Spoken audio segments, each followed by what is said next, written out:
Me emër të Allahut, mëshirues dhe përdlimtar i madh, pasha ata engjëj që janë të radhitur. Betohem në ata, melekët që veshtohen në rreshta. Ky është një betim në melekët dhe pikërisht kur ata janë duke adhuruar Allahun dhe kur përmbushin detyrat që ai u ka ngarkuar, duke treguar se janë nështruar atij në rububien dhe uluhjen e tij. Ai thot, betohem me të ata melekët që në rreshta qëndrojnë. Pra, betohem në ata që rrinë të rreshtuar dhe të gatshëm për t'i shërbyer Zotit të tyre. Këta janë melekët e Zotit, dhe ata që i pengojnë njerëzit prej mëkateve. Dhe në nxituesit që me nxitim shtyjnë ret. Këta janë melekët që i lëvizin dhe grumbullojnë ret sipas urdhrit të Zotit. Ata bëjnë gjithçka që Zoti dëshiron dhe urdhëron, dhe ata që e lexojnë Kur'anin. Dhe në lexuesit që lexojnë Këshillën, Kur'anin. Këta janë melekët që e këndojnë bukur fjalën e Allahut të lartësuar. Pasi u betuan në këta melekë madhështor, të cilët i janë nështruar Zotit në rububien e tij, pra, në cilësinë e tij si Zoti krijues e sundues, dhe të cilët i plotësojnë të gjitha urdhëresat dhe i shërbejnë duke mos i kthyer urdhrin kur dhe për asgjë në botë, Allahu i lartësuar u sjell përgjigjen dhe arsyeën e këtij betimi, duke thënë: Në të vërtetë, Zoti juaj është një. Është e vërtetë se Zoti juaj, që meriton të adhurohet, është vetëm një. Ai u betua në këta melekë të nështruar në rububien e tij, për të na treguar dhe përforcuar pohimin se ai është i vetmi i adhuruar me merit. Ai është i pashosh në meritën e adhurimit, prandaj është detyrë për ju që të jeni të sinqertë me të, ta doni, ta keni frikë, ta shpresoni dhe ta adhuroni vetëm atë, si një dhe të vetëm, me të gjitha llojet e adhurimeve. E si të mos e njësoni atë në meritën e adhurimeve kur ai është i vetëm edhe në krijimin, sotërimin dhe kujdesi për gjithë botën. Ai thotë: Zoti i qiejve dhe i tokës dhe çka gjendet mes tyre dhe Zoti i lindjes së verës dhe dimrit. Zoti i qiejve dhe i tokës e çfarë ka mes tyre dhe Zoti i lindjeve. Ai është krijuesi i të gjitha krijesave, furnizuesi i tyre, ai që kujdeset, administron dhe rregullon çështjet e tyre. Ashtu sikur sa ai nuk ka shok, ndihmës e partner në rububien e tij mbi këto krijesa, ashtu nuk ka shok edhe në uluhjen e tij. Shumë herë në Kur'ani, Allahu i madhruar sjell si argument për uluhjen e tij faktin që ai është i vetëm në rububien e tij, sepse ky fakt është një tregues i fortë për të. Aq më tepër që edhe idhujtarët e pranonin dhe e pohnin tauhidin e ububie, edhe pse i bënin shirk në uluhije. Për këtë arsye, ai u sjell atë që e pranojnë, pra, tauhidin rububie, për të argumentuar rreth asaj që ata mohojnë dhe nuk e pranojnë, domethënë, tauhidin e uluhije. Allahu i madhëruar përmend vetëm lindjet, sepse ato tregojnë edhe për perëndimin, ose sepse bën fjalë për lindjen e yjeve, që do t'i përmend më pas. Me të vërtetë, ne e kemi stolisur qiellin e kësaj bote me shkëlqimin e yjeve.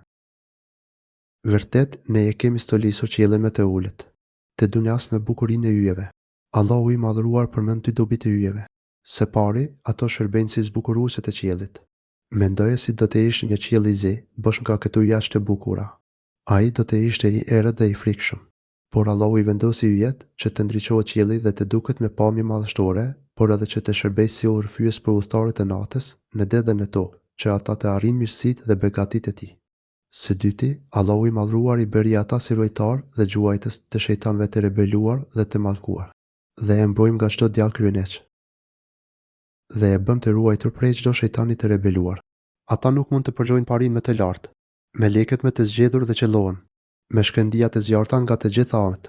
Këta të rebeluar synojnë që të marrin ndonjë lajm nga lajmet e qiellit duke dëgjuar banorët e qiellit, pra melekët.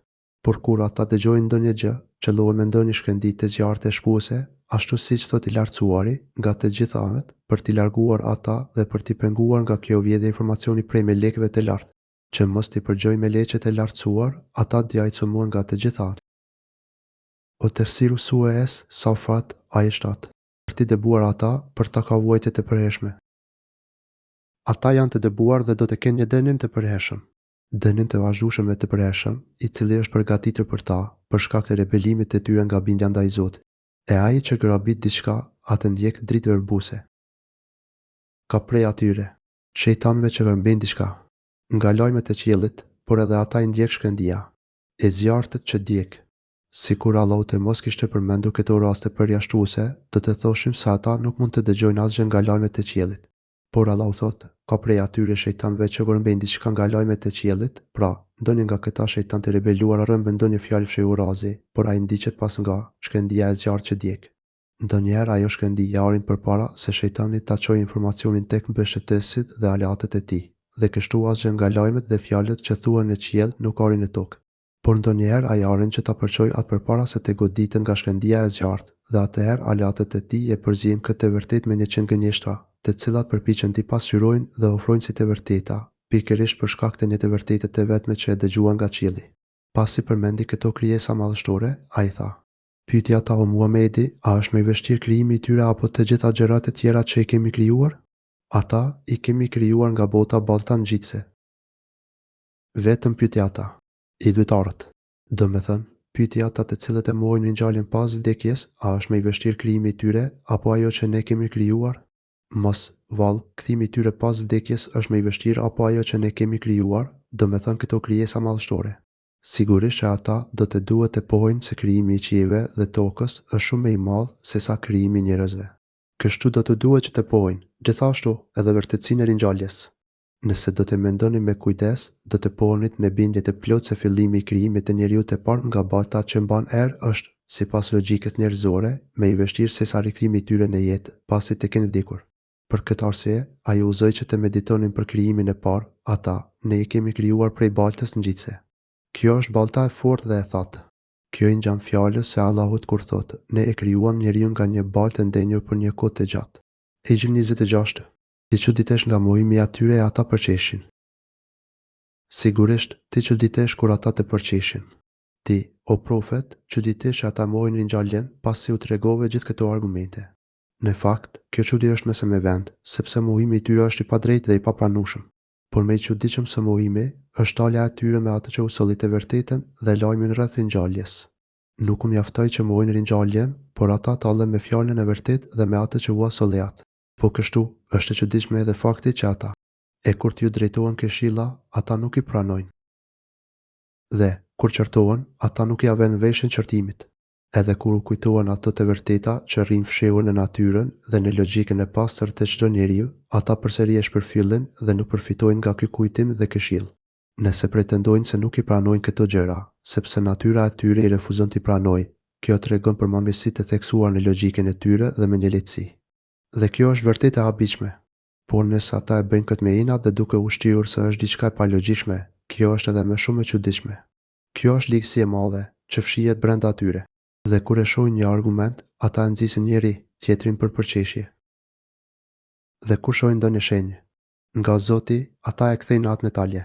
Shumë i habitshëm është edhe ky veprim, kur atyre u përmenden argumente dhe fakte të forta dhe të logjikshme, para të cilave ne shtrohet çdo i urr dhe i mençur, ata në mënyrë shumë të çuditshme qeshin dhe tallen, dhe thonë: "Kjo s'është gjë tjetër veç se një magji e vërtetë." Dhe thonë: Kurani nuk është gjë tjetër vetëm se një magji e qartë. Tjetër çudi e tyre është trajtimi i të vërtetës si magji. Kështu, gjëmet e lartë dhe të vyer, që është e vërteta e pakundërshtueshme, e konsiderojnë si gjëme të përshmuar dhe më të pavlerë. Ata thonë: "Vallë, kur të vdesim dhe të bëhemi eshtra edhe, a thua një mend do të ngjallemi?" Vallë, pasi të vdesim e të bëhemi pluhur dhe eshtra, ne do të ringjallemi. Vallë, edhe e tëri tanë të hershëm. Do të ringjallen? Çuditë e tyre nuk kanë të mbaruar. Ata krahasojnë pushtetin e Zotit, të tokës dhe të qiejve me pushtetin e njeriut, që është i dobët dhe i mangët nga të gjitha këndvështrimet. Duke treguar se shohin ringjalljen si diçka të largët dhe të pamundur, thonë me mendjemallësi: "Vallë, pasi të vdesim e të bëhemi pluhur dhe eshtra, ne do të ringjallemi. Vallë, edhe tëri tanë të hershëm." Ky është fundi i detyrisë së tyre. Allahu i madhëruar uron profetin e tij që t'u jap atyre një përgjigje që përmban në vetë edhe kërcënim edhe paralajmërim. Ai thotë: "Dhe parardhësit tonë të lashtë." O tefsiru sura Es, Safat, ajet 16. Thuaju, po, e do të jeni edhe të poshtëruar. Thuaje po, dhe ju do të jeni të poshtëruar. Po, do të ringjalleni të gjithë ju dhe tëri tuaj të parë, dhe kur të ringjalleni, ju do të jeni të poshtëruar. Do të jeni të poshtëruar, të nënçmuar dhe për ulur. Nuk do të keni mundësi e forcë që të refuzoni dhe të kundërshtoni pushtetin dhe urdhrinë e Allahut. Ky do të jetë vetëm një zë dhe të gjithë do të presim se ç'po ndodh. Atëherë ajo do të jetë një britme vetme dhe ja, ata do të ngrihen. Nga varret e do të shohin. Është Israfili që do të fryjë bririn dhe ata të gjithë do të dalin nga varret e ringjallur. Ata do të shohin se si do të dalin të gjallë me gjithë pjesët e tyre që ishin tretur në tokë. Ata do të jenë të zhvushur, këmbëzbathur dhe të pabërë synet. Në atë gjendje do të shfaqin keqardhje, pendim dhe dëshpërim shumë të madh. Madje, do të lutem për shkatërim dhe zgjukje, dhe do të thonë, mirë për ne, kjo është dita e gjykimit. Dhe do të thonë, o të mirët ne, kjo është dita e gjykimit. Ky dëshpërim tregon se ata e pranojnë fajin që bënin në dynja kur tallëshin merrin ngjaljen dhe me ata që i paralajmëronin për të. Atëherë, atyre do të thuhet, atyre ju thuhet, po, kjo është dita e gjykimit, të cilën ju e keni përgjigjëstruar. Kjo është dita e ndarjes që ju e konsideronit gënjeshtër. Kjo është dita e ndarjes dhe gjykimit të drejtë, në lidhje me plotësimin ose jo të drejtave të Zotit dhe të drejtave të krijesave me njeri tjetrin. Engjëve ju thuhet, të bëni njerëzit e keqinj e shokët e tyre dhe ato që i kanë adhuruar. Mblidhini bashkë, do të thuhet të gjithë keqbërësit bashkëshortet e tyre, që ishin si ata dhe gjërat që ata adhuronin përveç Allahut dhe i çoni drejt rrugës së zjarrit, të ndezur fort. Kështu do të tubohen ditën e gjykimit mohuesit e saj. Kur ata të shohin me sy atë që e mohurin dhe ta lëshin, atëherë do të vijë një orë që të hidhen në zjarr, pikërisht në atë zjarr që nuk e besonin se ekzistonte. Atë ditë do të thuhet, mblidhini bashkë të gjithë ata që ishin keqbërës. Ata e kanë ngarkuar veten me padrejtësit e mëdha, me idhujtari e mojën të Zotit, prandaj do të flaken në zjarr, bashkë me ata që i kishin të ngjashëm ose që i shoqëronin, domethënë që bënin vepra të ngjashme. Çdo kush do të bashkohet me atë që i përngjan në vepra. Mblidhini bashkë me ta dhe gjërat që ata adhuronin përveç Allahut. Edhe idhujt e putat që ata i adhuronin veç Allahut, do të bashkohen të gjithë bashkë. Pastaj do të thuhet dhe i çoni drejt rrugës së zjarrit të ndezur fort. Ata do të tërhiqen zvarr me ashpërsi për t'u hedhur në xhenem. Pasi të jetë caktuar vendi i tyre dhe pasi të kenë kuptuar se janë banorë të zjarrit, do të thuhet: Pos Perëndis e tregojë atyre rrugën e ferit. U tefsiru sure es Safat, ajet 22. Dhe i ndani ata do të pyeten. Por i ndaloni ata, sepse ata do të merren në pyetje. Ndalojini para se të hidhen në zjarr, sepse do të merren në pyetje. Ata do të pyeten për ato që trillonin në dynja, në mënyrë që të turpërohen para të gjitha krijesave dhe të dalë qartë mashtrimi dhe mojimi i tyre. Në këtë qendrim do të thuhet: çka keni që nuk e ndihmoni njëri tjetrin i dhujt dhe adhuruesit e tyre? Ç'është me ju që nuk po e ndihmoni njëri tjetrin? Çfarë ka ndodhur sot? Përse nuk i dilni në krah njëri tjetrit sot? Në jetën e dinjas, ju pretendonit se i dhujt tuaj do të largonin prej ju shtënimin dhe do t'ju mbronin e shpëtonin në çdo rast nevoje. Madje, ju pretendonit se ata do të ndërmjetësonin për ju tek Allahu. Ata nuk i përgjigjen dot kësaj fjale, sepse të gjithë i kanë mbuluar pashërimi dhe të gjithë janë dorëzuar dënimit të Allahut. Të gjithë janë pushtuar nga frika të përulur e të dëshpëruar. E si mund të flasin e ti përgjigjen kësaj pyetjeje? Për këtë arsye, Allahu thot: por ata ditë do të janë plotësisht të dorëzuar. Ata sot janë dorëzuar plotësisht. Janë të dorëzuar dhe të pafuqishëm të bëjnë apo të thonë diçka që t'u pranohet si arsyetim para Zotit, e do t'i afrohen njëri tjetrit dhe do të bëjnë pyetje mes veti. Dhe ata do t'i drejtohen njëri tjetrit e do të pyesin njëri tjetrin. Pasi të bëhen të gjithë së bashku, ata të ngjashmit me ta dhe idhuj që i adhuronin dhe të drejtohen drejt zjarrit, ata do të ndalohen për pake që të pyeten, por ata nuk do t'i përgjigjen, siç u tha më parë. Pas kësaj, ata do të fajsojnë njëri tjetrin për këtë që po ndodh, domethënë për devijimin dhe humbjen që u shkaktuan. Kështu, pasuesit u drejtohen krejave dhe u thonë: do të thonë, ju me të vërtetë na keni ardhur nga ana e djathtë me forcë. Ata pasuesit do të thonë: ishit ju ata që na vinit nga e djathta, e na pengonit nga e vërteta. Me forcën dhe pushtetin tuaj, na bët që të humbim rrugën e drejtë. Nëse nuk do të na kishit detyruar ju, ne do të ishim besimtar dhe do të pasonin të vërtetën. Krerët u përgjigjen. Ata do të përgjigjen: jo, por ju nuk keni qenë besimtar. Ata paria do të thonë: jo, ju vetë nuk kishit besim. Ju keni qenë vetë idhujtar, ashtu sikurse edhe ne. Atëherë, çfarë ndryshimi keni ju nga ne? Për çfarë arsye na fajsoni ne? Aq më tepër që e vërteta është se e ne nuk kemi pasur kurfar pushtetin mbi ju, por ju ishit populli i tërbuar. Ne nuk kemi pasur asnjë pushtet mbi ju. Ishit ju vetë ata që i shkenit kufijt. Porosit e Zotit. Nuk ishim asnjë fuqi mbi ju që t'ju impononin të mohonit Zotin. Ju i kalonit kufijt e Zotit dhe e zgjollët këtë rrugë me pëlqimin tuaj. Andaj, u realizua fjala e Zotit mbi ne. Ne, me të vërtetë, po e shijojmë dënimin. Tani, urdhri i Zotit ton kundër nesh është përmbushur, tashmë, vendimi i Zotit është i pakthyeshëm si për ne, edhe për ju dhe ne duhet të shijojmë dënimin. E merituar. Ne të gjithë do të shijojmë dënimin. Mbi ne po zbatohet gjykimi i Zotit ton dhe tani, se ne, edhe ju do të shijojmë dënimin pa përjashtim. Ju kemi mashtruar juve, me që edhe ne kemi qenë të mashtruar. Ne ju devijuam nga rruga e Zotit sepse edhe vetë ishim të humbur. Ne ju ftuam në rrugën tonë të humbjes dhe ishit ju që i përgjigjet ftesës sonë. Për këtë arsye, mos na qërtoni ne, por qërtoni veten tuaj. Dhe ata atë ditë do të jenë së bashku në mundim. Dhe atë ditë ata do të jenë në dënim të gjithë bashkë. Ja, kështu bëjmë ne me keqbërësit. Ditën e Kiametit ju do të ndeshkoheni të gjithë, edhe pse, në varësi të padrejtësive e gjinave, do të ketë ndonjë ndryshim mes jush. Ashtu si në dynja i bashkan të kufri, po kështu edhe në ahiret do të jenë bashkë në dënimin e Zotit. Ky është një rregull i pandryshueshëm për të padrejtët, ja, kështu bëjmë ne me keqbërësit. Në vijim, Allahu i madhruar na tregon se padrejtësitë e tyre kaluan çdo kufi, sepse ne kështu veprojmë të keqinjt.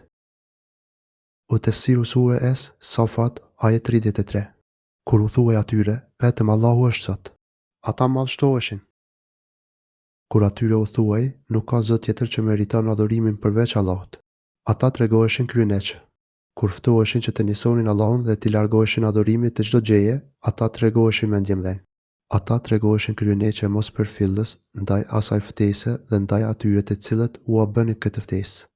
Madje, duke e kundërshtuar me forcë, thoshin, dhe thonin me kasit, vallë, ati braktisim hinit tona për shkak të një poeti të marrë. Dhe thoshin, mos vallë do t'i braktisim Zotat tanë për një poet të shmendur. Si mund të braktisim i dhujt, që ne i kemi adhuruar prej kaq kohësh, ashtu si pararësit tanë, për hir të fjalës së një poeti të shmendur. Kështu e fynin Muhamedin asa. Nuk u mjaftoi që refuzonin ftesën e Zotit, por edhe fyën profetin e Zotit. Allahu i shëmtoft, e quajnë poet dhe të shmendur, edhe pse e dinin mirë se ai nuk kishte asnjë lidhje me poetët dhe poezinë. Ata e dinin mirë se ai ishte më i logjikshëm dhe më i mençurin në mendimet e tij. Duke hedhur poshtë fjalët dhe shpifjet e tyre, Allahu i madhruar thotë: Jo, ai nuk është poet, por ai e ka sjellë të vërtetën dhe i ka vërtetuar pejgamberët e mëparshëm. Jo, por ai u solli të vërtetën, e sigurt dhe ai vërtetson mesazhin e të dërguarve. Para tij, Muhamedi solli të vërtetën e sigurt. Ai është me të vërtet profet besnik i Zotit dhe ajo që ai solli është e vërteta e sigurt prej Zotit. Ai është gjithashtu edhe vërtetuesi i besnikërisë së profetëve të shkuar. Ardhja e tij është përmbushje e profecive të tyre. Nëse ai nuk do të vinte, profecitë e tyre nuk do të quheshin të përmbushura, e kjo do të cënonte vërtetësinë e tyre. Kështu, në një farë mënyre, ardhja e Muhamedit konsiderohet si mrekulli dhe profeci e përmbushur e profetëve të shkuar, sepse ata njoftuan dhe përzuan njerëzit për ardhin e tij. Madje, Allahu i madhëruar ka marrë besën dhe premtimin e të gjithë profetëve se, nëse do t'u vinte ky profet, do ta ndihmonin dhe besonin atë, e po kështu mori premtimin edhe popujve të tyre. Kur ky profet erdhi në botë, dori qartë vërtetësia e profecive dhe e profetëve nga njëra anë dhe mashtrimi e refuzimi i padrejtisë së vërtetës nga ata që nuk e pranuan këtë profet. Ky profet solli një ligj të mrekullueshëm në përputhje me të gjitha ligjet që sollën profetët e tjerë. Edhe ai i ftoi njerëzit në të njëjtat gjëra që i ftuan profetët e tjerë. Gjithashtu, ai besoi dhe dëshmoi për vërtetësinë e gjithë shpalljeve që i dhan profetëve të tjerë. Me të vërtetë, ju do ta shijoni dënimin e dëmshëm. Dhe ju keni për të shijuar dënimin më të ashpër. Mohuesit në zjarr thonë, dhe ne duhet të shijojmë dënimin e merituar. Kjo fjalë mund të lërë hapësirë të kuptohet se mund të shpresohet edhe që të mos ndodhë ky dënim. Por Allahu sjell një fjalë tjetër, që e qartëson të vërtetën dhe që nuk le as me të vogël ndyshim apo ndonjë shpresë të kotë. Ai tha, dhe ju keni për të shijuar dënimin më të ashpër. Pra, patjetër që do të shijoni dënimin e dhimbshëm dhe të rëndë, e për këtë jeni të bindur, dhe do ta dënoheni ju vetëm për atë që keni bërë. Dhe ju do të ndeshkoheni vetë për atë që keni bërë. Këtë dënim që do të shijoni, dijeni se e keni merituar vetë. Kjo është drejtësia jonë dhe nuk ju kemi bërë asnjë padrejtësi. Po të vëresh me kujdes këto fjalë, duket se ky gjykim është gjithëpërfshirës, edhe pse qëllimi është për idhujtarët. Megjithatë, Allahu përjashton nga ky gjykim besimtarët, duke thënë me poshtë: e robërit e sinqertë të Perëndisë. Kurse për robërit e sinqertë të Allahut, këta nuk kanë për të shijuar dënimin e dhimbshëm, sepse ata kanë qenë të sinqertë në çdo vepër që kanë bërë për Zotin. Për këtë arsye, ai i shpëton ata dhe i veçon për t'i futur në mëshirën e tij të plotë. Ai i tregohet bujar me faljen e gjerë dhe butësinë e tij. Do të kenë furnizën të caktuar. Për ata ka mirësi të përcaktuara. Nga vetë Zoti kanë një shpërblim të njohur dhe të ditur. Ai është një shpërblim bujar dhe madhështor. Të gjithë janë njoftuar për të, edhe pse nuk mund ta përshkruajnë nimësisht dhe realisht se si është. Me pas, Allahu i Madhruar e përshkruan vetë këtë shpërblim duke thënë: temë të ndryshme dhe do të jenë të respektuar. Ka fruta të lloj-llojshme, do të kenë nga të gjitha llojet e frutave, të cilat i sjellin freski dhe kënaqësi atij që i shijon dhe i shikon, sepse kanë edhe ngjyra të bukura në kopshtet e dhuntive. Dhe ata do të jenë të nderuar në xhenetet e mirësisë, ku nuk përshmohen apo të poshtërohen në to, madje do të jenë të nderuar dhe të respektuar. Ata do të jenë të respektuar dhe vlerësuar mes njëri tjetrit, por do të nderohen dhe respektohen edhe nga melekët e Zotit, të cilët do të hyjnë nga çdo portë dhe do t'i përgëzojnë për shpërblimet dhe kënaqësitë që i presin. Ata do të jenë të vlerësuar edhe nga Krijuesi bujor dhe bamirës, që do t'i mbulojë me shpërblime e nderimet e pashembullta, që do t'ua lumturojnë shpirtin dhe do t'ua rehatojnë trupin. Këto shpërblime dhe nderime të shumta do të përjetohen në xhenetet e mirësisë. Janë quajtur xhenetet e mirësisë sepse mirësia është e parë e tyre. Lumturia është e përjetshme dhe gjithmonë në rritje. Atje janë mbledhur mirësi që syri nuk i ka parë, veshi nuk i ka dëgjuar dhe asnjë zemër nuk i ka imagjinuar. Atje nuk ka asgjë të keqe që mund të cënojë mirësitë dhe lumturinë e tyre.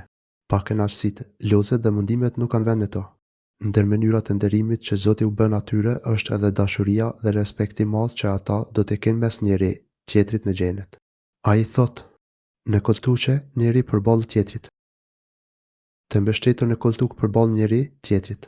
Ata që ndrojnë në shtretër të lartë, që janë veshur me stolit me të shtrenjta që të manisin. Ata që ndrojnë të ulur dhe të mbështetur në tokë dhe ti e kupton qetësinë dhe lumturinë e tyre nga mënyra si që ndrojnë në ato shtretër. Duke përshkruar qëndrimin e tyre, Allahu i Madhruar thotë përballë njëri tjetrit.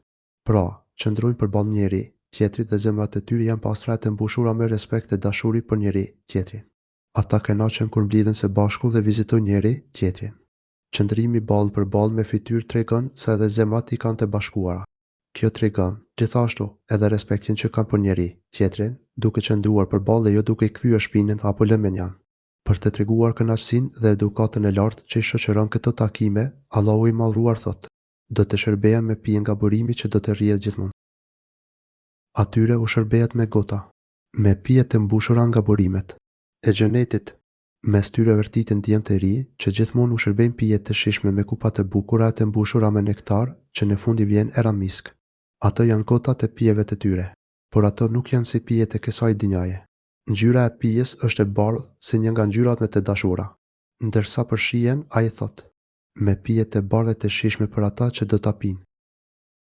E bardhë kristall është ajo pije me shije të mrekullueshme për ata që e pinë. Ai që e pi atë kënaqet shumë gjatë momentit kur e pi, por edhe pasi e pi atë, ajo lën një shije të veçantë. Me të verën, nuk do të trullosen dhe prej saj nuk do të dehen. Ajo nuk i dëmton ata dhe as nuk dehen prej saj, ajo pije nuk ta det dhe rëndon mendjen, nuk ta dëmton personalitetin dhe pasurinë. Këto janë disa nga mirësitë e xhenetit. U përmendën ushqimi, pijet dhe vizitat e besimtarëve mes njëri tjetrit dhe nuk ka se si mos të përmendet edhe një tjetër lloj kënaqësie që do të përjetojnë në ato kopshte.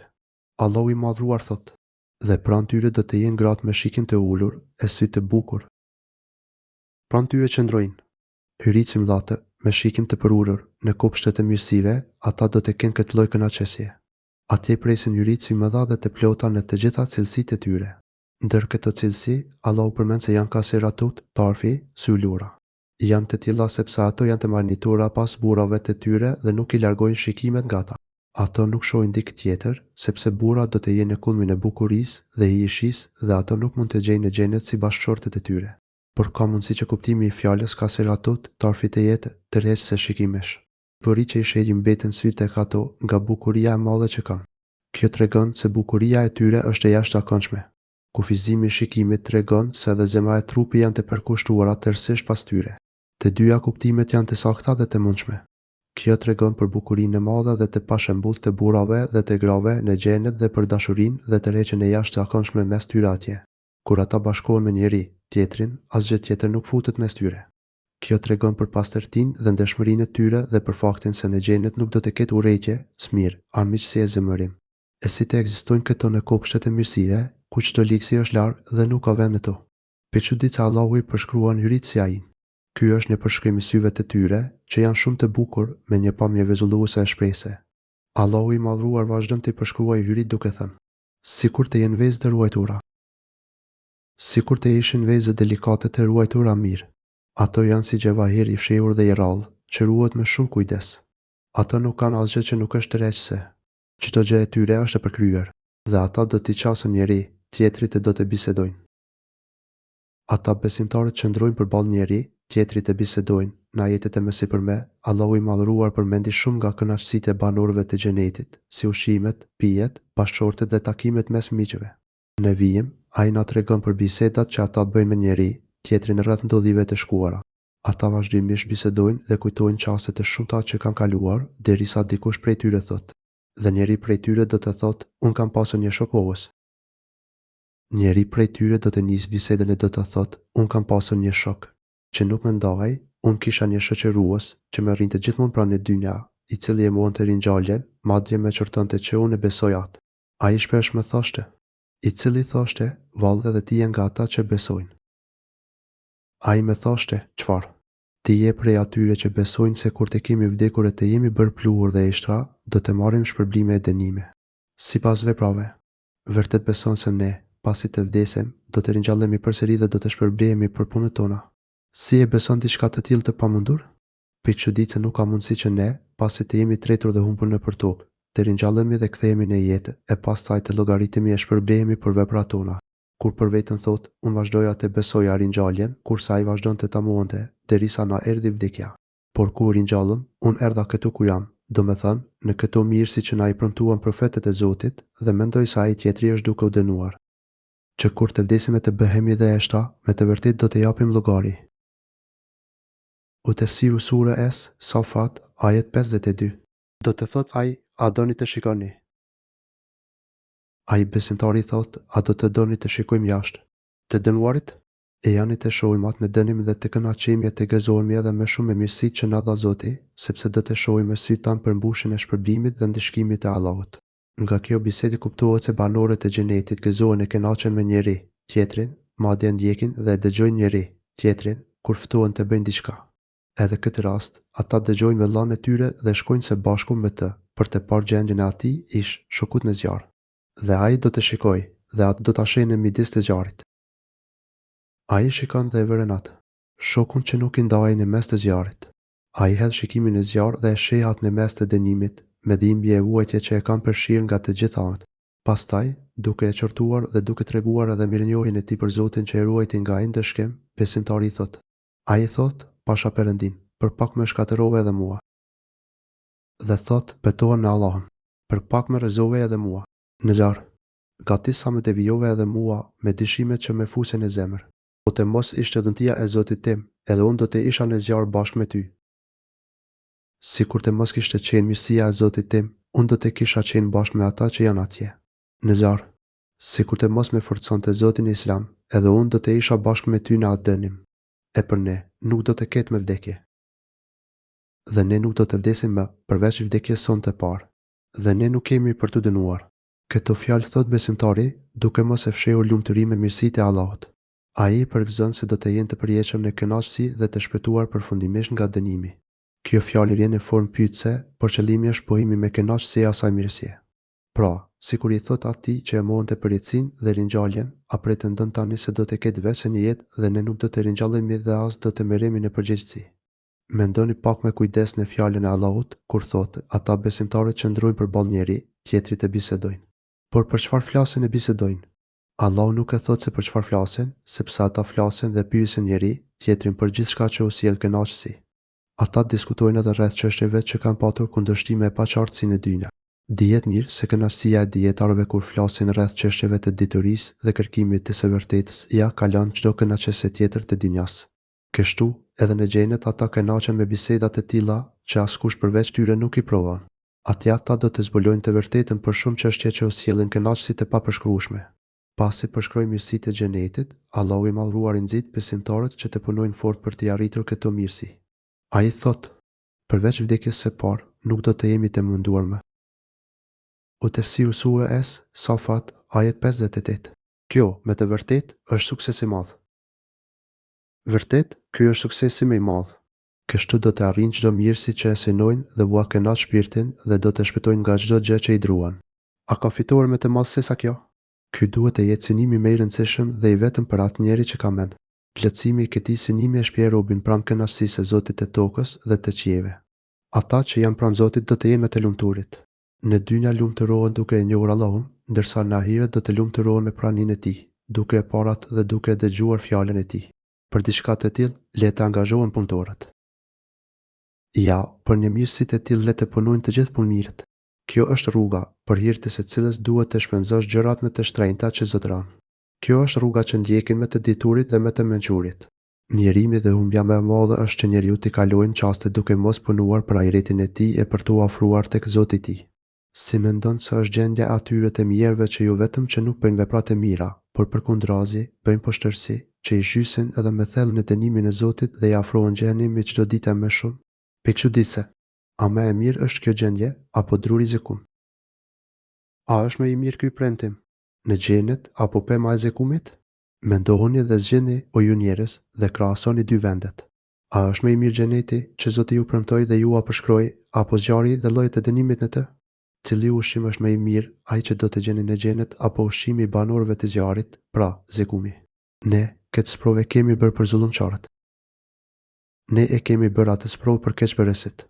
Allahu i bëri ato ndëshkim për ata që e kanë ngarkuar veten me padrejtësi të shumta, me mosbesim dhe poshtërsi. Një mend, ky drudel nga fundi i ferit. Ajo është një pemë që mbi në fund të xhenemit. Ajo është një pemë që mbi në mes të zjarrit dhe frytet e saj janë frytet me të shëntuara. Pikërisht vendi ku ajo mbi na tregon se sa e keqe është. I lartësuari na tregon se ajo mbi me mes të zjarrit për të na treguar se sa e ligë është. Me pas përshkruan edhe frutat e saj. Fruti i tij është si koka e gjarpinjeve djajve. Frutat e saj janë si koka shejtanësh.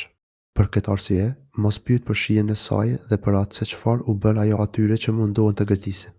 Ata vuajnë, por përsëri u duhet që të hanë ta fusin e barkat. Me të vërtetë, ata do të hanë këtë frut dhe me të do ta mbushin barkun. Ata do të hanë dhe do të mbushin barqet prej saj. Ky është ushqimi më i keq dhe torturues. Pastaj vjen pija e tyre. Pastaj, ata do të kenë një përzierje me ujë të nxehtë për të pirë. Pastaj, pas kësaj, atyre do t'u jepet një përzierje me ujë të val. Pra, më njëherë pas atij ushqimit të tmeshëm, ata do të kenë ujë të vuar, siç thotë i lartësuari në një ajet tjetër, për jo besimtarët. Ne kemi përgatitur një zjarr, muret e të cilit do t'i rrethojnë ata, e nëse kërkojnë shpëtim, do t'u jepet ujë i nxehtë si bakri i shkrirë, që do t'u apërvelojë fytyrat. Sa e tmeshme është ajo pije? Sa vend i keq është ai? Kejf 29. A mund të konsiderohen këta banorët e xhenetit njëlloj me ata që do të rrinë përgjithmonë në zjarr, ku etja do të ushohet me ujë të val, që vuat copët të nxorët? Pikëçuditse Muhamet 15. E pas kësaj, me siguri, kthimi i tyre do të jetë në ferë. Pastaj, kthimi i tyre do të jetë në zjarrin flakërues. Domethënë, kthehen përsëri në zjarr të ndezur, që të shijojnë ndjekin e madhe, që nuk mund të krahasohet me asnjë lloj fatkeqësie e dhimbje tjetër. Me sa duket, dikush do të pyes, çfarë i solli ata në këtë vend? Për këtë arsye, Allahu i madhruar thot: ata i kanë gjetur e të rritë e tyre në humbje. Ata i gjetën e të rritë e tyre në humbje. Të plot, ata i gjetën e të rritë e tyre në një rrugë të gabuar dhe, prandaj, edhe ata vazhduan pas gjurmëve të tyre. Dhe kështu u turën pas hapave të tyre. Edhe këta nxituan që t'i pasojnë në humbjen e tyre, pa u hedhur as shikimi ftesës së profetëve, shpalljeve të Zotit dhe as këshillave të këshilluesve.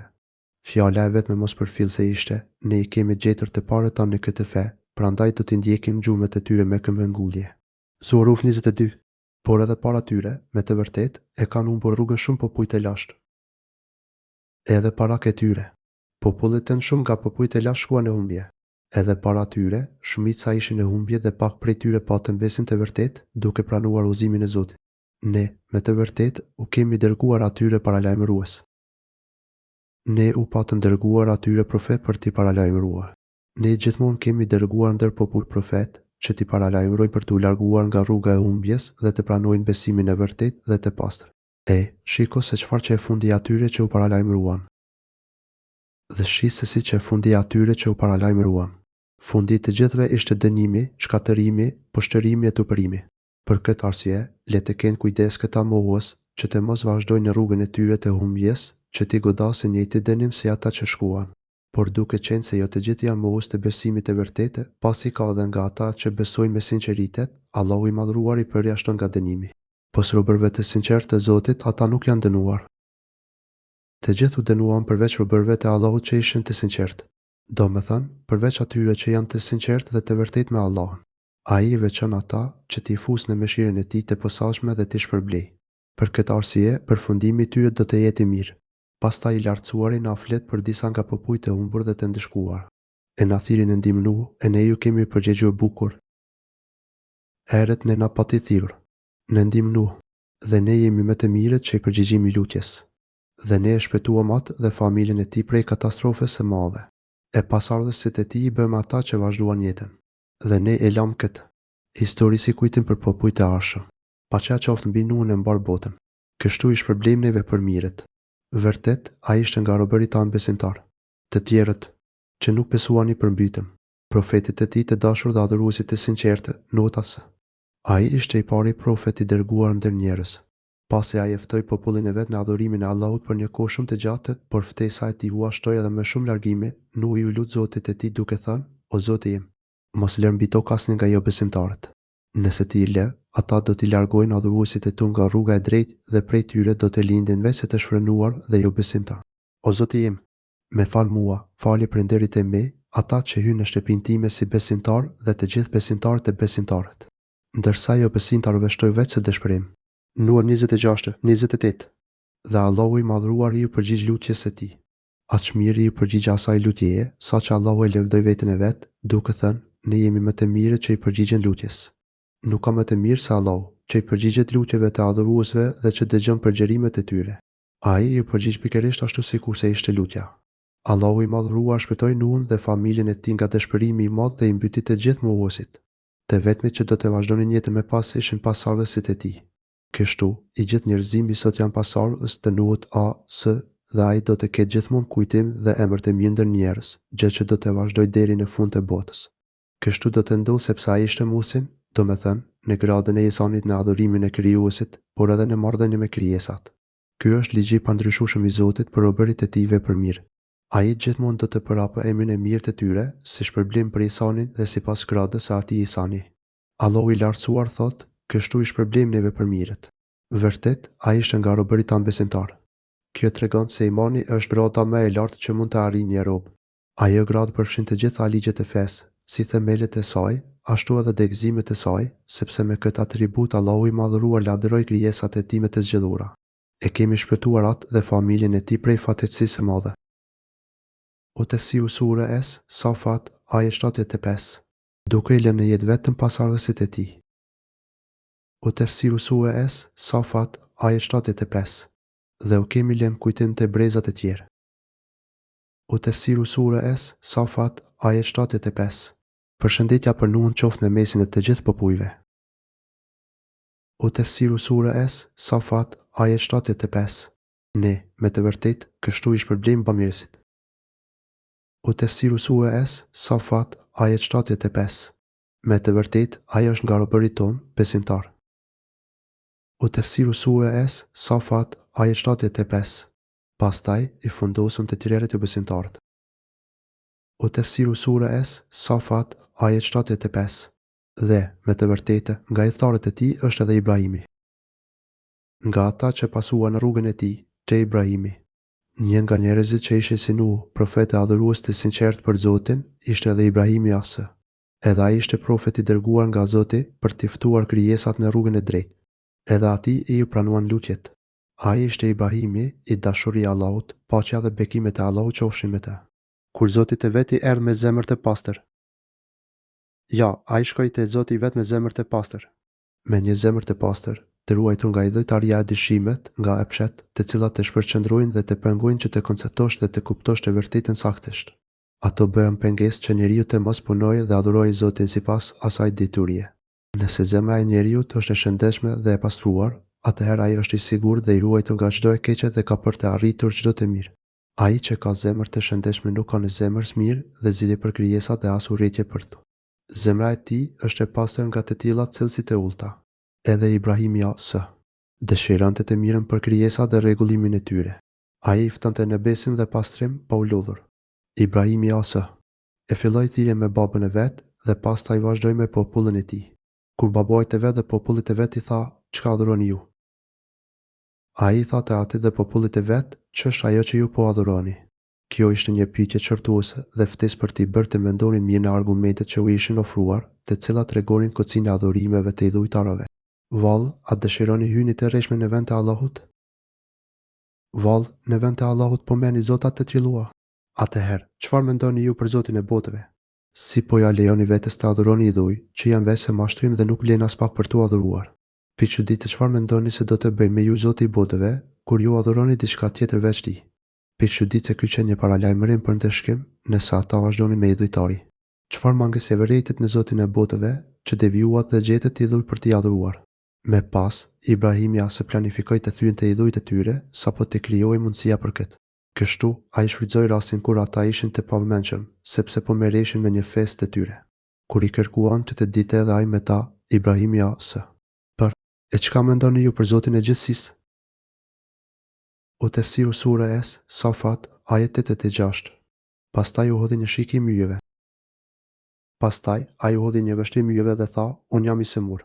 Në hadith të saktë është thënë se nuk ka gënjur kur Ibrahimi, përveç në 3 raste, kur tha unë jam i semur, sepse donte që të mos dilte me ta dhe kështu të mund të thyente putat, kur tha i theu i madhe i tyre kur e pyetën që të tregonte kush i theu idhujt e tjerë dhe kur tha kjo është motra ime, kur e pyetën për gruan e tij Sar. E rëndësishme, ai i tha këto fjalë sepse dëshironte të u shmangej dhe të mund ta realizonte planin e tij për thyrjen e idhujve. Dhe, në fakt, ai arriti qëllimit dhe tha, unë jam i semur.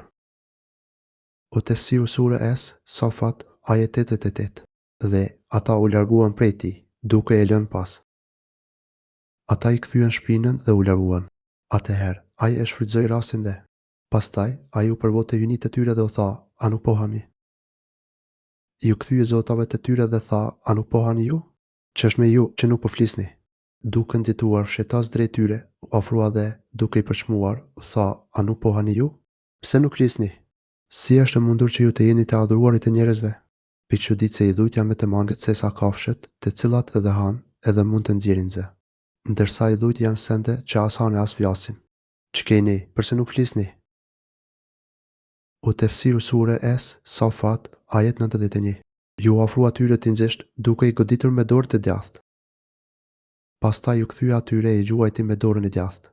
Ai filloi t'i godiste fort dhe shpejt, derisa i bëri copa e pluhur, përveç idhullit më të madh, që e la për të përmbushur një plan të tij, kur ata t'i drejtoheshin atij për atë ndodhi. Dhe ata njerëzit nxituan ka haj. Ata populli ju ofruan atij me të shpejt. Duke u ngutur për ta ndëshkuar, pasi jetua rreth çështjes, than, kush e bëri këtë me zotat tanë? Than ata. Ai që ka kriminal disa than, kemi dëgjuar për një djalë që i përshmonte ato, i cili quhej Ibrahimi. Atëherë, than ata, sillen atë këtu në sy të njerëzve që ta shohin të gjithë. Ata e pyetën, ti e bëre këtë me zotat tanë, o Ibrahimi? E mbija 59. Pasi e qortuan dhe akuzuan për veprën e tij, ai u tha, atë ka bëri madhe i tyre. Pyesni vetë ata nëse mund të flasin. Ata u ndalën pak dhe, pasi u menduan, i tha njëri tjetrit, vërtet, keqbërësit jeni ju vete, por pastaj ju kthyen sërish mosbesimit dhe i than atij Ibrahimit, po ti e di shumë mirë se këta nuk flasin. Ai u tha, vallë, po adhuroni në vend të Allahut ata që nuk ju sjellin asnjë dobi as dëm. Mirë për ju dhe për ata që ju adhuroni veç Allahut. A nuk e kuptoni? Ibrahimi tha, vallë, a i adhuroni ju ato që i keni gdhendur putat? Ai Ibrahimi tha, po adhuroni ato që vetë keni gdhendur? Si e adhuroni atë që vetë me duar tuaja e gdheni dhe, nga ana tjetër, i braktisni argumentet e Zotit dhe adhurimin e tij si një të vetëm. Pikëçuditëse, Perëndia u ka krijuar juve dhe ato që i bëni ju. Por, është Allahu ai që ju ka krijuar ju dhe atë që ju bëni. Ju jeni tërësisht e varur prej tij dhe keni nevojë që ai t'ju udhëzojë e të bëni vepra të mira. Dijeni mirë se vetëm duke e adhuruar Allahun mund t'i arrini që të plotësoni nevojën tuaj për udhëzimin e plot, që vetëm ai e jep. Megjithatë, ata përsëri vendosën që ta dënonin. Jo besimtarët thanë, përgatitni për të një godinë vatër dhe hedheni atë në zjarr. Ata thanë, bëni për të një furrë dhe hidheni në zjarrin përvelus. Ndërtoni një vatër të lartë e të ngritur nga toka dhe ndizni zjarr. Pastaj, hidheni në zjarrin përvelus. Ky është dënimi për atë që shkaktoi thyerjen e idhujve. Dhe ata dëshiruan t'i bëjnë dinakëri, por ne i bëm ata me të poshtruarit. Ata thurën kuthe kundër tij, por ne bëm që ata të jenë me të poshtruarit. Kështu, ata donin ta ndëshkonin me dënimi me të tmerrshëm, me djerje përse gjalli. Por Allahu i madhruar thot, por ne bëm që ata të jenë me të pëshëruarit. Allahu u aktheu kur thën mbi kokat e tyre dhe e shndëroi zjarrin e Ibrahimit në freski dhe paqe për të. Pasi ata bën këtë dhe Ibrahimi u solli argumentet e mjaftueshme për kocsinë e shirkut të tyre, nuk I mbeti gjë tjetër për të bërë me ta, prandaj. Ibrahimi tha, unë po shkoj te Zoti im. Ai do të më udhëzoj. Ibrahimi tha, unë do të shkoj te Zoti im dhe ai do të më udhëzoj. Unë kërkoj strehtë te Zoti im, dhe ai do të shkoj drejt tokave të bekuara të Shamit. Unë shpresoj që ai do të më drejtojë në çdo gjë të mirë për çështjet e fesë dhe dunjas. Ndërsa në një ajet tjetër thuhet, unë po largohem prej jush dhe prej asaj që ju adhuroni përveç Allahut dhe shpresoj se me lutje drejtuar Zotit tim nuk do të jem I humbur. Meriam 48. Pastaj filloi të lutej Zotit, o Zoti im, dhuro ma një fëmijë të mirë të ndeshëm. O Zoti im, me dhuro mua pasardhës të mirë, do me thënë, me dhuro pasardhës punir. E gjitha kjo ndodhi pasi Ibrahimi e humbi shpresën nga populli I tij dhe pa se në të nuk ishte mirësi. Kështu, ai e luti Zotin që t'i dhuronte një djalë të mirë, që Allahu ta bënte të dobishëm gjatë jetës së tij dhe pas vdekjes së tij. Allahu I përgjigj lutjes së tij, dhe ne djali quam atë me një çun të urtë. Ne e gëzuam atë me një djalë të butë, Ismailin. Ky ishte padyshim Ismaili asë, sepse pas tij u përmend përgëzimi për Isakun. Për Isakun, Allahu thotë, ne e përgëzuam atë me Isakun, e pas Isakut me Jakubin. Pra, është e pamundur që të ishte Isaku ai që do të bëhej kurban dhe në të njëjtën kohë ta përgëzonte se pas Isakut do të lindte Jakubi. Kjo tregon se djali që Ibrahimit do të kërkojë që të bënte kurban, ishte Ismaili jo Isaku. Allahu I madhruar e përshkroi Ismailin atëse si një djalë të dëmshur, të durueshëm, me moral të mirë, të përmbajtur e me zemër të madhe, që I falte edhe ata të cilët e mundonin. Dhe kur fëmia u rrit aq sa të ndihmojë në punë, Ibrahimi I tha, o djali im, kam parë ëndër se duhet të pres, çka mendon ti? O baba, tha, vepro ashtu siç je udhëruar, në mend do të bindesh, nëse do Perëndia, se unë jam I durueshëm. Dhe kur ai, djali u rrit aq sa të punonte së bashku me tatin, ai. Ibrahimi I tha, o biri im, unë kam parë në ëndër se duhet të bëj kurban. U rrit djaloshi I dëmshur derisa arriti moshën që të vrapoj. Kjo është mosha kur fëmia duhet shumë nga prindërit, sepse nuk ka nevojë për shumë shërbime dhe sjell vetëm kënaqësi. Pikërisht në këtë moment erdhi edhe sprova e madhe e pashëmbullt. Profeti Ibrahimi I tha djalit të vet, o biri im, unë kam parë në ëndër se duhet të bëj kurban. Pra, pash ëndër në gjumë se Allahu më urdhëroi që të bëj kurban për të. Dihet se ëndra e profetëve është realitet. Çfarë mendon ti? Si mendon? Ti e di se kur Allahu jep një urdhër, ai duhet përmbushur patjetër. Atëherë, Ismaili durimtar dhe I bindur, duke treguar se ishte I kënaqur me vendimin e Zotit për të dhe duke qenë bamirës dhe respektues I prindit, tha. Ai Ismaili tha, o baba im, bëje siç je urdhëruar. Zbatoj atë urdhër që të dha Zoti yt, sepse në dasht Allahu unë do të jem durimtar. I tha të atit se do ta nënshtronte vetëm për të bërë durim. Mbi të gjitha, këtë lidhin ngushtë me vullnetin e Allahut, sepse asgjë nuk ndodh pa ndihmën dhe lejen e Allahut. Pasi e pranuan që të dy urdhërin, e rrezoi djalin e krah. E kur ata të dy ju dorëzuan urdhrit, te Allahu dhe ai, Ibrahimi e shtriu, Ismailin përmbys. Kështu, ata që të dy, atë e bir, u dorëzuan për të zbatuar urdhrin. Babai u bë gati që të bënte kurban frytin e zemrës së tij, për të zbatuar urdhrin e Zotit, të cilin e donte dhe I friksohej më shumë se gjithçka tjetër. Ndërsa djali e përgatiti veten që të bënte durim, duke nënshtruar veten për kënaqësinë e Zotit të tij dhe për të respektuar atë e tij. Atëherë e shtriu Ismailin përmbys. Pra, Ibrahimi e uri Ismailin me fytyrën poshtë, për ta bërë gati për ta bërë kurban. E ktheu me fytyrë poshtë, që të mos shihte fytyrën e tij gjatë aktit sublim. Pikërisht në ato çaste, ne ja thirrëm, o Ibrahimi. Ne I thirrëm atij, o Ibrahimi. Tashmë ti e përmbushe ëndrrën. I tha, tashmë ti e përmbushe ëndrrën. Ti e nështrove veten dhe bëre çdo gjë për ta zbatuar urdhrin e Zotit deri te momenti I kalimit të thikës në qafën e tij. Ti madje realizove ëndrrën. Ne, me të vërtetë, kështu I shpërblim bamirësit. Kështu I shpërblim ne të mirët. Ky është shpërblimi I atij që ka arritur gradën e ihsanit në adhurimin e Zotit. Kështu janë ata të cilët I japin përparësi kënaqësisë së Allahut kundrejt dëshirave dhe qëllimeve të tyre. Kjo, me të vërtetë, ka qenë një sprovë e qartë. Kjo ishte vërtet një sprovë e madhe. Kjo ishte vërtet një sprovë e madhe që nxori në papastërtinë e Ibrahimit dhe dashurinë e tij të plot për Zotin e tij. Kur Allahu I lartësuar I dhuroi Ibrahimit se Ismailin, ai e dëshi shumë të birin. por Ibrahimi ishte halili i Ramanit, pra i dashuri i Ramanit, dhe kjo dashuri nuk duhej të trazohej nga dashurit e tjera. Zemra e Ibrahimit duhej të ishte e lidhur tërësisht me Allahun. Duke qenë se zemra e Ibrahimit u lidh pakës me djalin e tij, Ismailin, Allahu i lartësuar donte ta pastronte atë dhe ta qartësonte për ne faktin se gjithë zemra dhe dashuria e Ibrahimit ishte vetëm për Allahun. Për këtë arsye, ai e sprovoi Ibrahimin që ai të zgjidhte dashurinë për Allahun mbi çdo dashuri tjetër, edhe mbi dashurinë për të birin, që dukej se po merrte një pjesë të zemrës së Ibrahimit. Por duke qenë se Ibrahimi zgjodhi dashurinë për Zotin, pasi mori çdo mas për ta ekzekutuar urdhrin e tij, atëherë bërja e flijimit nuk ishte më e nevojshme. Atëherë, edhe ne e zëvendësuam atë me një kurban të madh. Dhe ne e zëvendësuam atë, Ismailin me një kurban shumë të madh. Pra, në vend të Ismailit, Ibrahimi tani do të bënte flinje dashje të madh. Ai kurban ishte madhështor, sepse ishte në vend të Ismailit dhe sepse u bën një prej adhurimeve më të rëndësishme për Allahun, që do të vazhdonte deri në Kiamet. Dhe ne lam atij kujtim të mirë në brezat e mëvonshëm. Dhe ne lam një kujtim të mirë për të ndërpopujt e arshëm. Emrin e tij e bëm të famshëm me brezat e mëvonshëm, ashtu siç ishte i famshëm dhe i ladhruar ndër të parët. Nuk do të ketë ndonjë kohë dhe brez kur kujtimi dhe figura e Ibrahimit të mos jetë e dashur dhe e respektuar për njerëzit. Përshëndetja e madhe qoftë mbi Ibrahimin. Paqja qoftë mbi Ibrahimin. Kjo është një përshëndetje për Ibrahimin, ashtu siç thuhet edhe në një ajet tjetër, thuaj o i dërguar, lavdërimi i qoftë Allahut dhe shpëtimi i qoftë me robërit e tij, që ai ka zgjedhur për mesazhin e tij.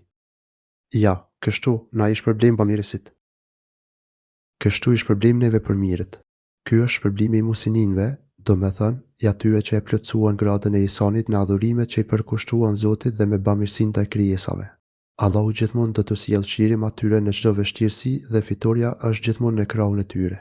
Ata do të jenë për herë të ladhruar dhe me emër të mirë ndër njerëz. E ai, me të vërtetë, ka qenë nga robërit tanë besimtar. Vërtet, ai ishte nga robërit tanë besimtar. Ishte nga ata besimtar që besojnë gjithçka që Zoti ka urdhëruar që të besohet, me gradën më të plotë të imanit, gradën e sigurisë së plotë, siç thotë i lartësuari në një ajet tjetër. Kështu, i mundësuam Ibrahimit të shijte mbretëritë e qiejve të tokës, për të bërë edhe me i bindur. Enam 75. Me pa, Allahu i madhruar i dha një përgëzim tjetër. Ky ishte përgëzimi për Isakun, pas të cilit do të vinte Jakubi. Allahu i madhruar thotë, dhe ne e kemi si arriquar atë me Isakun, pejgamber prej njerëzve të mirë. Dhe ne i dham atij lajmin e mirë për lindjen e Isakut, profet e një prej njerëzve punë mirë. Allahu i madhëruar e përgëzoi se do t'i jepte Isaku, i cili do të jetonte dhe do të bëhej me një djalë, Jakubin, prej të cilit do të vinin pasardhës të tjerë. Ata do të ishin profetë të zgjedhur.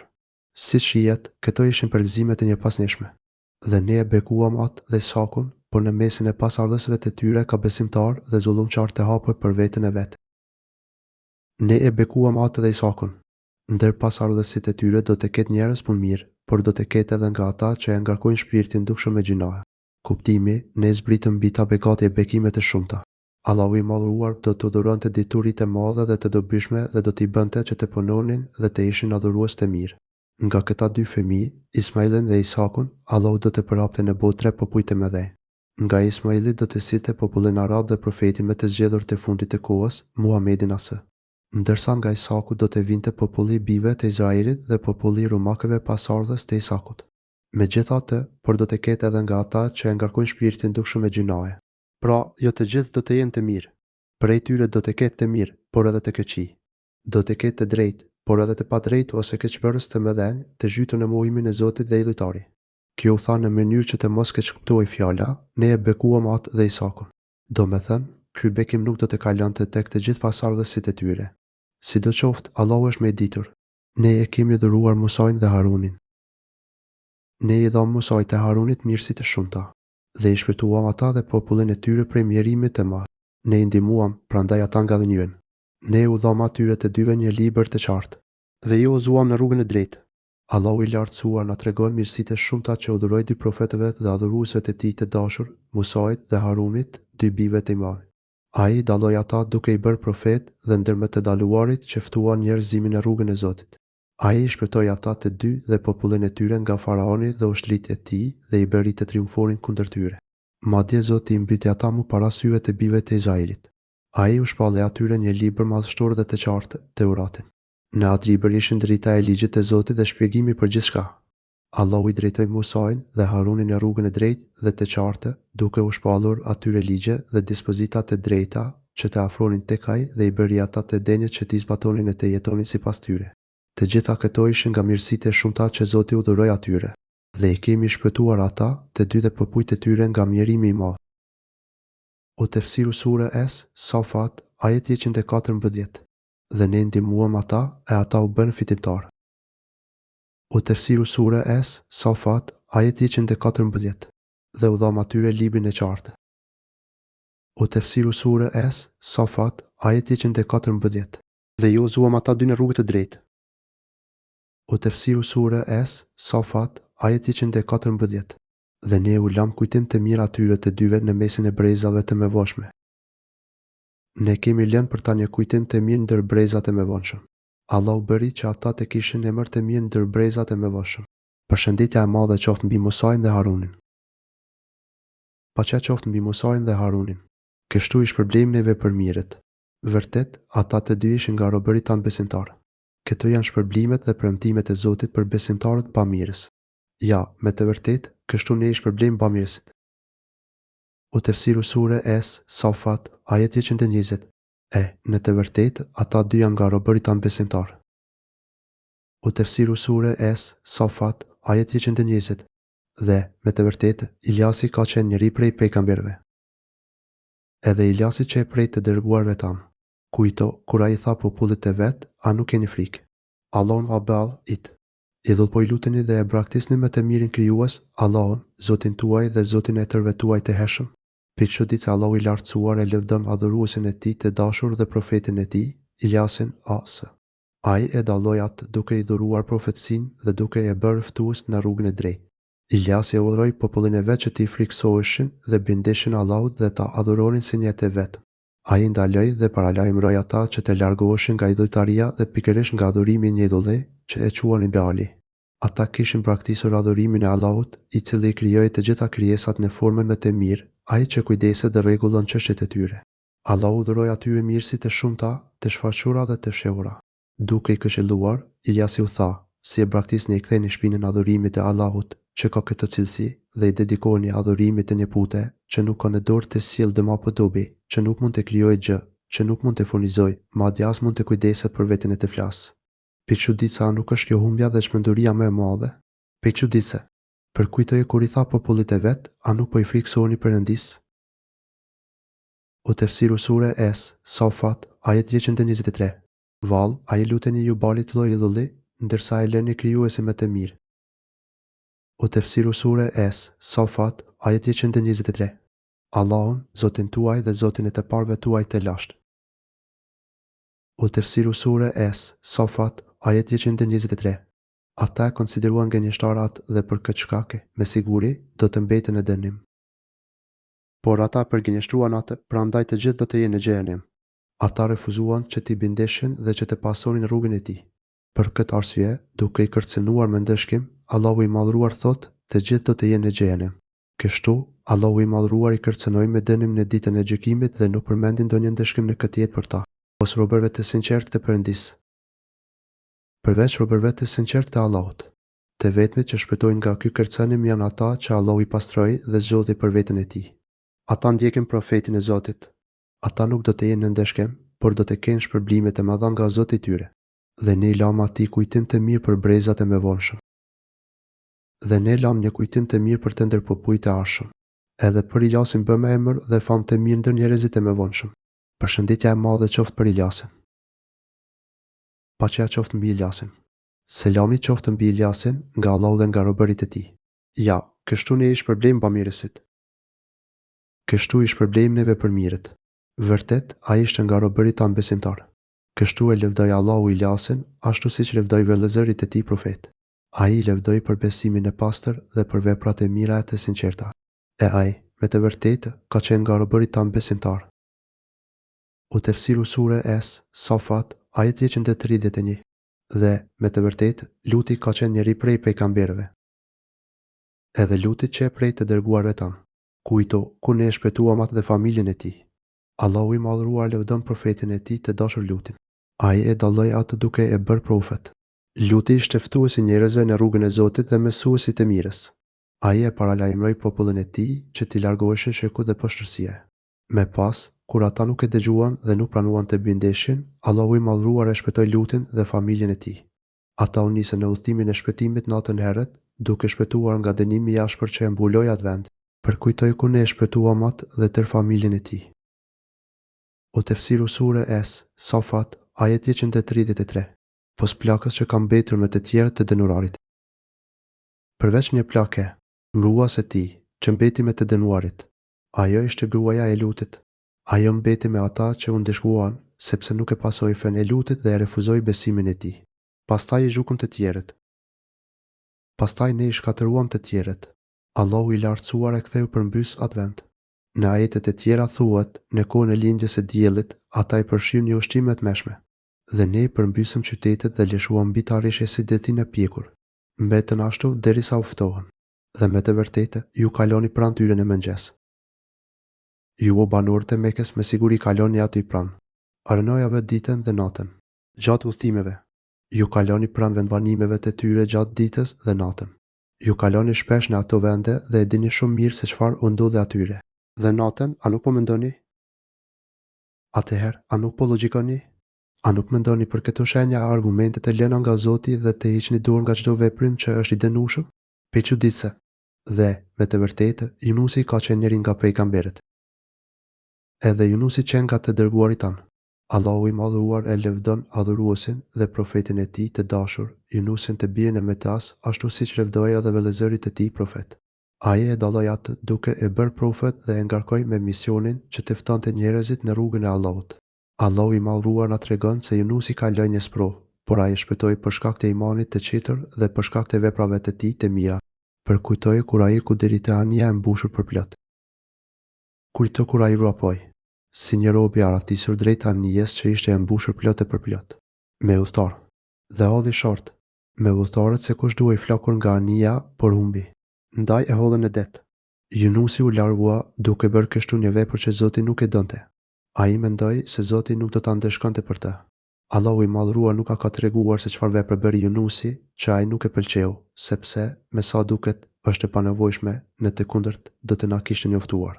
E rëndësishme në gjithë këtë histori është se Yunusi bëri një gabim për të cilën Zoti i dha një mësim të mirë, edhe pse ai ishte nga profetët e tij të nderuar. Sidoqoftë, Allahu e shpëtoi pas këtij mësimi që i dha dhe largoi nga ai çdo vuajtje. Allahu i Madhruar bëri të mundur që me pas të ndodhin shumë gjëra të mira që do të rregullonin gjendjen e profetit. Kur Yunusi u largua, shkoi në një anije e cila, siç thot Zoti, ishte e mbushur plot e përplot me udhëtar, pra, ishte të mbushur me njerëz.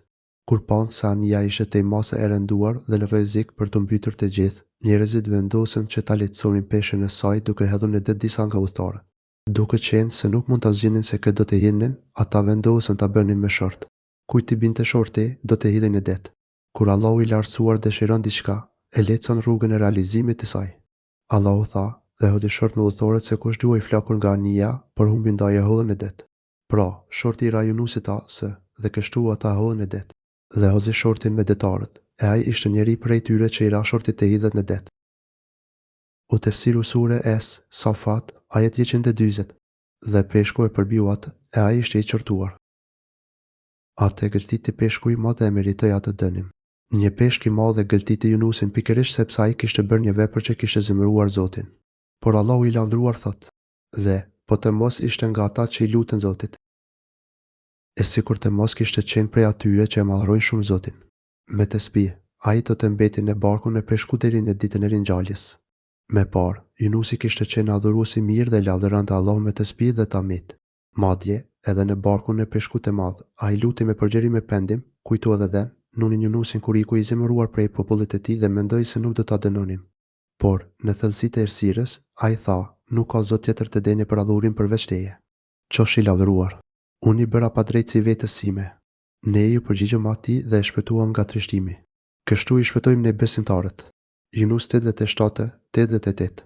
Nëse nuk do të kishte bërë vepra të mira dhe të sinqerta me parë, ai do të mbeti në barkun e tij peshku deri në ditën e ringjalljes. Ai peshk do të ishte varri i tij, por Allahu e shpëtoi pikërisht për adhurimet e tij të sinqerta dhe lavdërime të shumta për të. Kështu i shpëton Allahu besimtarët e sinqertë kur ata bien në vështirësi. Gjinat e tyre nuk e bëjnë Allahun të haroj mirësitë, adhurimet dhe sinqeritetin e tyre. Me siguri do të mbetin në barkun e tij deri në ditën e ringjalljes së të gjithëve. U tefsiru sure es, Safat, ajet 143, dhe ne e hodhëm në një vend të shkretë, e ai ishte i sëmur. Ne e nxorëm atë në një breg të zhveshur e të shkretë, peshku e hodhi në një tokë të shkretë, unë nuk banante askush, dhe ndoshta ishte e shkretë edhe nga bimësia dhe pemet, pra, që nuk mund të gjej asnjë hijeku të fusje kokën ashtu të sëmur. Yunusi ishte në një gjendje shumë të rëndë, i sëmur dhe i lënduar thellë në shpirt. Ai ishte i dëmtuar në trup për shkak të çndrimit të gjatë në barkun me peshkut. Ai dukej si një zog i vogël i sapo dal nga veza, dhe ne bëm që të dal një bim kungulli për t'i bërë hije. Dhe bëm që të mbi pranë tij një bim kungulli. Kjo i mundsoi që të kishte hije të gjerë dhe që t'i mbante larg insektet dëmtuese. Kështu po dukeshin mëshira dhe përkujdesi i Zotit pas këtij mësimi të mirë. Pasi e shëroi dhe u kujdes për të, Allahu i madhëruar vijoi ta plotësonte mirësinë e tij ndaj Yunusit, profetit e tij të dashur, të cilën dëshiroi ta mësonte dhe edukonte. Dhe ne e dërguam atë te 100.000 e më tepër njerëz. Pastaj ne e dërguam atë me detyrë te 100.000 e më shumë njerëz, ai e dërgoi si profet në një popull që ishte më shumë se 100.000 njerëz. Kjo ishte një ndër mirësitë më të mëdha që Allahu i lartësuar i dhuroi Yunusit, dhe ata besuan, prandaj i dha mije të këndshme deri një kohë.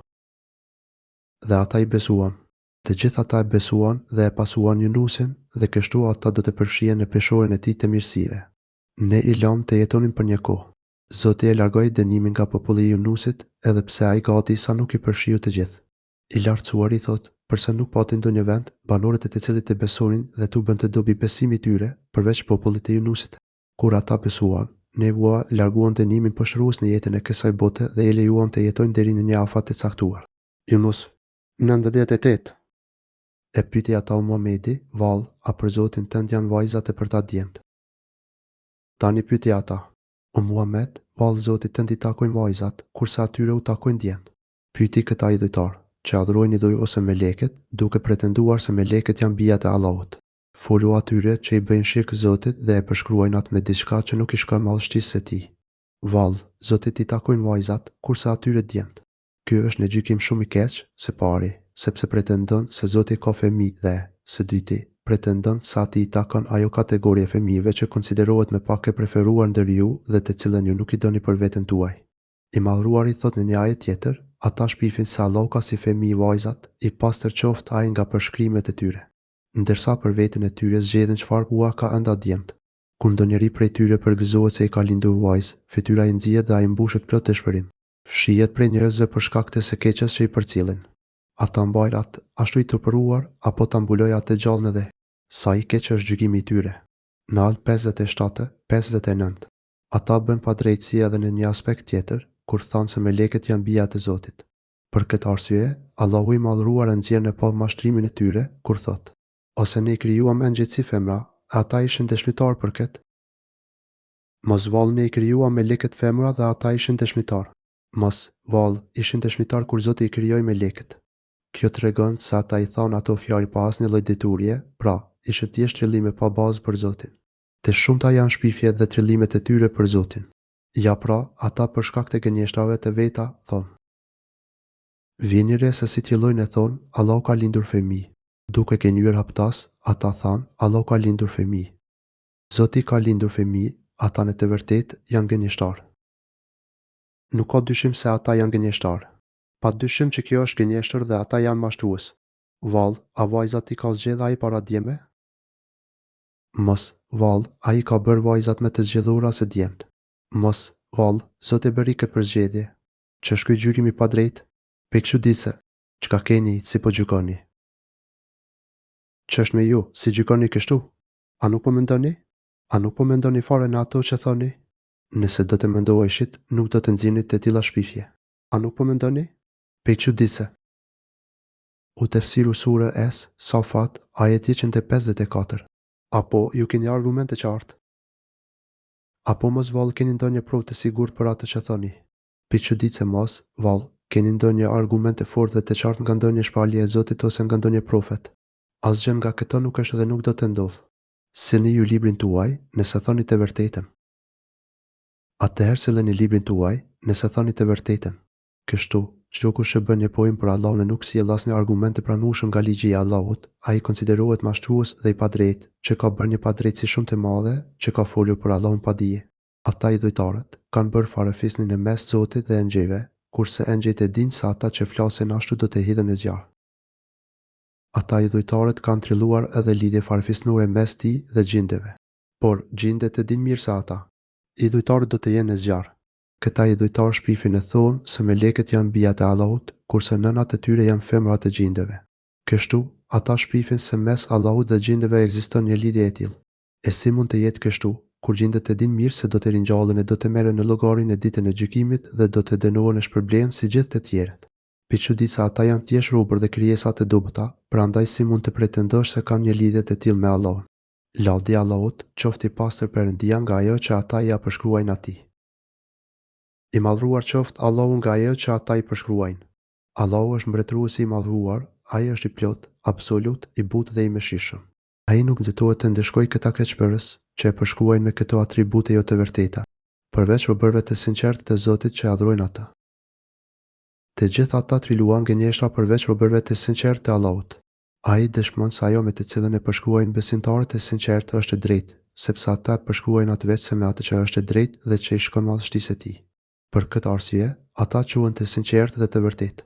Ata flasin vetëm me argument dhe dritë nga Zoti. Me të vërtetë, as ju as ato që i adhuroni ju. As ju dhe as ata që ju i adhuroni. Idhujt nuk mund ta çoni në humbje askënd, përveç atyre që do të hidhen në xhenem. Mësojeni dhe nguliteni mirë në mendje, o idhujtar, se as ju dhe as ajo që ju adhuroni veç Allahut nuk mund që të devijoni dhe të largoni nga drita e Allahut askënd, veç se nëse Allahu e ka përcaktuar dhe e ka vendosur diçka të tillë. Vetëm ata që Zoti ka vendosur më parë se do të jenë banorë të zjarrit, vetëm ata janë të humbur, sepse udhëzimi dhe humbja janë tërësisht në dorë të Allahut dhe idhujtarët janë të pafuqishëm që të humbasin e të devijojnë dikë pa lejen dhe urtësinë e Allahut. Kjo tregon mangësinë e idhujve nga njëra anë dhe pushtetin e plotë të Allahut nga ana tjetër. Për këtë arsye, as të mos ju shkojnë ndërmend se mund të devijoni adhuruesit e tij të sinqertë, që ai ka zgjedhur për veten e vet. Ata jam u flihen, pra, do të arrijnë çdo të mirë dhe do të shpëtojnë nga çdo e keqe, si në dynja, edhe në ahiret. Nuk mund ta mashtroni askë kundër Zotit. U tefsiru sure es, Safat, ajeti 161. Posa ti që do të digjet në zjarr. U tefsiru sure es, Safat, ajeti 161. Çdo njeri prej nesh engjëjve e ka vendin e caktuar. Çdo njeri prej nesh, melekëve ka një vend, e detyrë të caktuar. Në këtë ajet jepet pastërtia e melekëve nga ajo që idhujtarët shpifin për ta dhe faktin se ata janë robër të bindur dhe të mirë të Allahut. Ata kur nuk i akthejnë fjalën Allahut, as edhe për një çast të shkurtër sa një pulitje sysh. Për secilin nga ata, Allahu ka dhënë një detyrë dhe pozicion të caktuar që nuk e tejkalojnë apo ndryshojnë. Melekët nuk kanë asnjë çështje në dorë. Ne jemi ata që qëndrojmë në radhë. Ne melekët qëndrojmë të rreshtuar në rreshta. Në adhurim për Zotin, ata rrinë të rreshtuar, të gatshëm për të shërbyer Allahut të madhruar dhe në bindje të urdhave të tij. Dhe ne jemi ata që i lutemi atij Perëndis. Dhe ne e lavdërojmë atë, Allahun me tesbih, duke thënë subhanallah. Melekët e madhrojnë Allahun me tesbih, duke delirsuar nga çdo mangësi apo përshkrim që nuk i shkon përshtat madhështisë së tij. Atëherë, si mund të pretendohet se ata janë partnerë dhe ndihmës të Allahut? I lartësuar qoftë Allahu i madhruar. E ata kur i shitë me të vërtetë thonin. Dhe kishtën nga ata, idhujtarët me kas që thoshin, sikur të kishim pasur ndonjë libër nga të parët ne, me siguri do të kishim qenë robë të sinqertë të Allahut. Ata e mojnë atë, Kur'anin. Allahu i lartësuar na njofton se idhujtarët çlirishin sikur donin që të ishin të udhëzuar, prandaj thoshin, po të kishim ndonjë libër nga të parët, do të ishim robër të sinqertë të Allahut. Po të na vinte edhe në ndonjë shpallje e kujtim nga Zoti, ashtu siç u erdhën popujve të shkuar, ne do të ishim të sinqertë në adhurimin e Allahut si një vet. Por Allahu i lartësuar thotë, ata e mojnë atë Kur'anin. Domethënë, ata gënjenin sepse atyre u erdhi libri më i mirë, por refuzuan ta pasonin. Kështu u kuptua se ata i refuzonin me forcë dhe urrëtie të vërtetën, madje luftonin atë. Por sikur të kishin në librin që kanë pasur popujt e mëparshëm. U tefsiru sure es, Safat, ajeti 167. Ne, me siguri, do të ishim robër të sinqertë të Perëndisë. U tefsiru sure es, Safat, ajeti 167. Ata e kanë mohuar atë Kur'anin, e së shpejti do ta dinë. por shpejt do ta mësojnë. Çfarë i pret? Ata do ta shohin dëshkimin kur ti godas. Gjithashtu, të mos mendojnë se në këtë botë kanë për të fituar mbi të vërtetën dhe pasuesit e saj.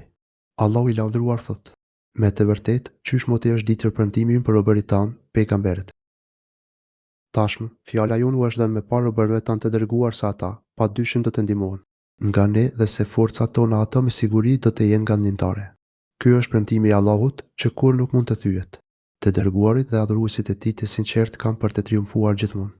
Ata do të arrijnë çdo mirësi e do të shpëtojnë nga çdo ligësi. Ata do të dalin fitimtar mbi të gjithë të tjerët, sepse është Allahu ai që u jep fitoren dhe i mbështet me ndihmën e tij të fuqishme. Kështu, atyre u mundsohet që ta përkryen dhe shfaqen aptas fenë e tyre. Ky është një përgëzim i mrekullueshëm për të gjithë ata që përshkruan si gjundu, Allahu, ushtria e Allahut. Nëse i përmban dhe zbatojnë fenë e Allahut në veten e tyre dhe luftojnë kundër atyre që Allahu ka urdhëruar që të luftohen, atëherë ta dinë se fitoria është e tyre dhe Allahu është me ta. Ata, me të vërtetë, do të jenë të ndihmuar. U tefsiru sure es, Safat, ajeti 171. Dhe, me të vërtetë, ushtria jonë do të jetë fitimtare. U tefsiru sure es, Safat, ajeti 171. Andaj shmangiu atyre deri në një kohë. Pra andaj, largohu prej tyre për një farë kohë. Ky është një urdhër drejtuar profetit e tij, që të distancohej nga ata që tregoheshin kokëfort dhe nuk e pranonin të vërtetën, sepse tashmë nuk ishte mbetur gjë tjetër për ta, veç se tu zbriste dënimi i Zotit. Dhe vëzhdoi ata, e do të vëzhdojnë edhe ata. Dhe vështra, kur ti përfshin dëshkimi se edhe ata do ta shohin ndihmën tonë për besimtarët. Le të presin dhe të shohin se si do t'i godas dënimi i Allahut. Padyshim që ai do të bjerë jashtë mbi ta. Vallë, a mos ata po kërkojnë shpejtimin e dënimit tonë? Mos vallë, ata duan ta shpejtojnë dëshkimin tonë. Për ta, por ai, dënimi të zbres i keq do të jetë mëngjesi i atyre që qenë paralajmëruar. Kur ai dënim të zbres në vendin e tyre ose pranë tyre, ai do të jetë një agim i tmerrshëm, sepse është agimi i ligësisë, dënimit dhe çfarosjes. Me pas, Allahu i lartësuar e porosit për t'u larguar prej tyre, duke paralajmëruar se koha e ndëshkimit po afron dhe shpejt do të përmbushet. Kur t'i u bie dënimi në mesin e tyre, mëngjesi i atyre që janë paralajmëruar është shumë i shëmtuar. U tefsiru sure es, Safat, ajeti 176. Andaj, shmangu prej tyre deri një kohë. Prandaj, largohu prej tyre për një farë kohë. Dhe vështra, kur ti përfshin dëshkimi se edhe ata do ta shohin ndihmën tonë për besimtarët. Për këtë arsye, ju mbetet vetë se të shihni, sepse edhe ata të mirë do të shohin atë që do t'i godas. Në këtë sure u përmenden shumë nga fjalët e shëmtuara dhe trillimet e idhujtarëve për përshkrimin e Allahut. Për këtë arsye, në fund të kësaj sureje, Allahu i madhëruar e dëlirson veten e vet nga ato shpifje trillime dhe thot: "Dhe vështro, e do të vëzhdojnë edhe ata." U tefsiru sure es, Safat, ajeti 178. Qoftë lavdëruar Zoti yt, Zoti i madhërisë dhe qoftë i pastër nga ajo që ja përshkruajnë ata. I lartësuar qoftë Zoti yt, Zoti i gjithfuqishëm. Ai është i pastër nga ajo çfarë i përshkruajnë ata.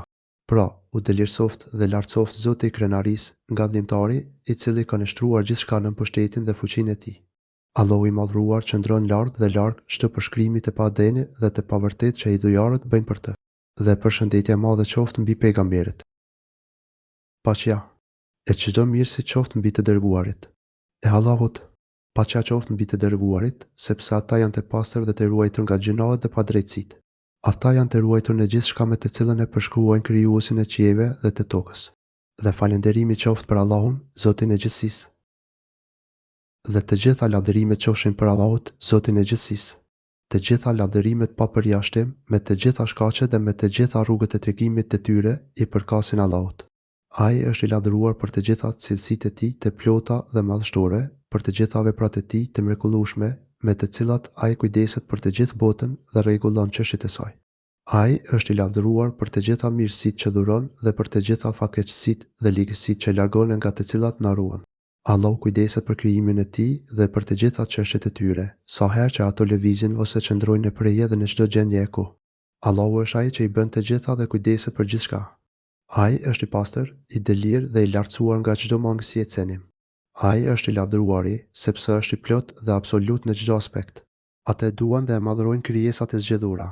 Profetët e tij janë të dorëzuar ndaj tij dhe ai ka siguruar nga çdo e keqe. Edhe ata që pasojnë profetët e tij dhe shpaljet e tij do të jenë të sigurt në këtë jetë dhe në ahiret, kurse armiqtë e tyre do të jenë të shkatëruar dhe të kërcënuar në të dyja jetët. Këtu përfundon tefsiri i surës Safat, që u shkrua nga dora e Abdurrahman ibn Nasir el-Sadi në 6 shewat e vitit 1343. Paqja, bekimet dhe mëshira e Allahut qofshin mbi profetin ton Muhammed. Të gjitha lavdërimet qofshin për Allahun me bujarinë të cilët përkryen veprat e mira.